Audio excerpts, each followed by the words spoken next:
Good evening. Today we are dealing with a patient. இந்த பேஷண்ட்டுக்கு வந்து Gamekeeper's thumb அப்படின்னு சொல்றது. Gamekeeper's thumbன்றது பேசிக்கா என்னன்னா, இந்த கட்டை விரல் இருக்கு இல்லையா, கட்டை விரல்ல வந்து பால் வந்து இப்படி அடிச்சுச்சுன்னா இந்த சைடுல இருக்க ஒரு லிகமெண்ட் வந்து கட் ஆயிடுது, பேர் தான் Gamekeeper's thumb. இவங்களுக்கு எப்படின்னா, இவங்க கீழே விழுந்து விரல் அடிபட்டு ரைட் ஹேண்ட்ல இருக்க கட்டை விரல் கம்ப்ளீட்டா திரும்பிடுச்சு. ஸோ இவங்களுக்கு வந்து இங்க இருக்க லிகமெண்ட் வந்து ஒரு சின்ன சர்ஜரி மாதிரி பண்ண போறோம். இதுல எங்களுக்கு சேலஞ்ச் என்னன்னா, பேஷண்ட் வந்து ரொம்ப ஒபீஸா இருக்காங்க, வேற அவங்கள வந்து படுக்க வச்சு ஆப்ரேஷன் பண்ண முடியாது. ஸோ அதனால அவங்கள உட்கார வச்சு கம்ஃபர்டபுளா சிட்டிங் போஸ்டர்ல சர்ஜரி பண்ண போறோம்.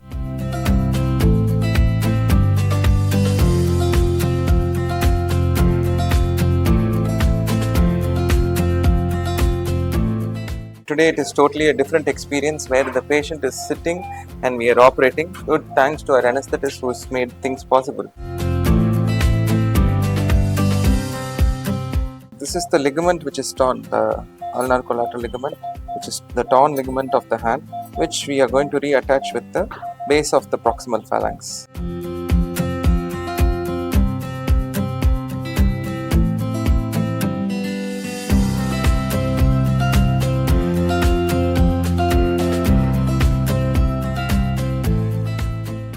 It was totally a different experience of making a patient sit and doing a surgery. But though it was very comfortable to do the surgery, thanks to our anesthetist, as I told you, we have used titanium anchor sutures to fix this ligament injury. ரொம்ப நல்லா வந்திருக்குது. நாளைக்கு patient discharge பண்ணிடுவோம். Thank you.